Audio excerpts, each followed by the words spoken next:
We are most grateful for their numerous contributions to Long Island women, so thank you. Thank you. The recipients of the Charlotte Shapiro and Lillian McCormick Young Women Leadership Award advocate for girls within their schools or communities and make a difference in the lives of young women through philanthropy, advocacy, and other community service offerings. This year, I'm thrilled to announce that we had over 40 amazing applicants for this award, and we had the opportunity to interview a dozen of them. Special thanks to our fabulous selection committee, including Melissa Ali, Dana Friedman, Ema Gordon-Reed, Jamie Hill, Stephanie Lerner, Sandra Mahoney, Cynthia Perkins-Roberts, Melissa Rosidi, and Stacy Scarpone. Thank you. This year's honorees are truly an amazing duo. I have the pleasure of introducing Tazim Merchant, who lights up the room with her spirit and incredible energy. I encourage you to read Tazim's bio in your program. It's just truly outstanding for a 16-year-old young woman. Tazim Merchant is a passionate young woman scientist. At 16, she co-authored 2 abstracts and presented one of them at an international cardiology conference in New Orleans. Tazim currently recruits and analyzes data for a research study at St. Francis Hospital. She's been a member of the Girl Scouts for over 10 years and has run workshops to educate young girls on the nutritional value of snacks. In her school community, she has established and continues to facilitate a sustainable tutoring infrastructure that provides students access to after-school programs outside of school. She just told me this morning that she founded Innovation Essence, which is a blog for promoting ideas around innovation. Tazim aspires to be a pediatric cardiologist. Now I'm thrilled to announce and introduce you to Tazim Merchant. Tazim.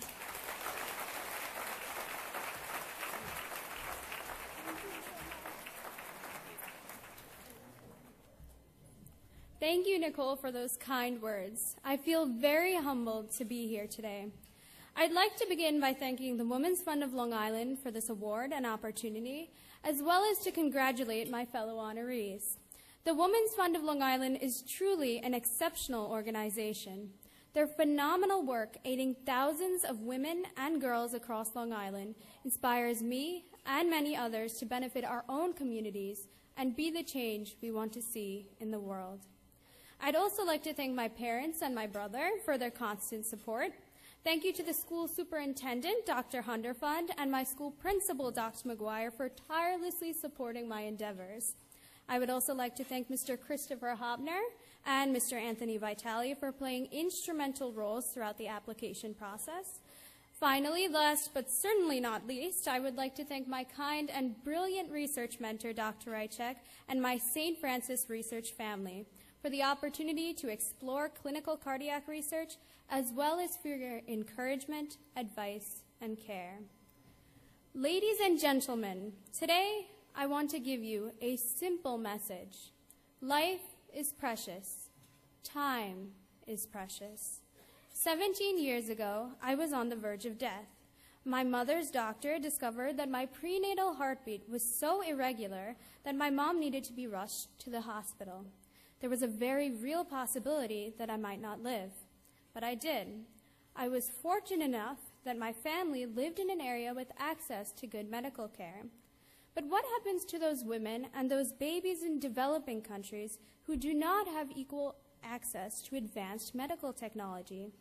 How does economic and social inequality at large affect the lives of those around us?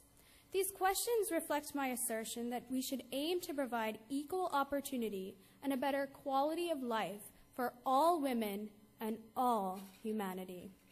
As a female student researcher, I find that scientific investigation can truly improve the lives, the quality of life of the global population. As scientists, we are constantly finding ways to improve upon existing technologies and tackle the hard questions. Now, I'm not exactly looking for a cure for cancer, at least not yet. Instead, I'm focusing on a study in cardiology, developing a new way to measure heart wall function without any needles or catheters. Picture 10 years from now, nanorobots traveling inside the heart to target and remediate specific problems in one part of the heart muscle. I hope one day to develop these nanorobots along my way to becoming a leading pediatric cardiologist in a male-dominated field. Through research, through service, and through my future medical endeavors, I wish to inspire others and also improve the quality of life of those who I interact with. I not only want to cure disease, but I would also aim to improve my patients' well-being. I think that we should realize, though, that improving an individual's quality of life does not only mean improving an individual's life in a medical context. In fact, it also includes being able to respect that individual's life, values, and culture. This ties into an important concept, an important ethic of pluralism, which is deeply ingrained in my life. But what exactly is pluralism, and how is it even relevant to us today? Interestingly enough, pluralism is the theme of today's breakfast. Every woman, every girl. It is an ethic in which we do not just tolerate other cultures and beliefs, we appreciate them. We celebrate our differences in background and see the beauty in such diversity. This is the central theme revolving around the project that the Women's Fund and United Way will be so generously supporting, a global outreach program with students in Kenya. This program builds a cultural bridge between girls in one area of the world and their counterparts in the United States. Suppose your son or daughter came home from school and chatted with you about the lifestyle of a new friend from a different continent. What is their schooling like, you might ask? What is their life like? Isn't it important to know? A prolonged contact with someone with an identity so different from your own is bound to make an imprint on you and broaden your perspectives. As I close my remarks, I'd like to take a moment to reflect upon my initial point, that time is precious. We should spend it wisely to inspire others, to improve the quality of life of those around us. Remember, the individual can make a difference. I will leave you today with one of my favorite quotes from Mother Teresa that I hope you keep with you throughout your day. It reads, "Yesterday is gone. Tomorrow has not come. We only have today. Let us begin." Thank you.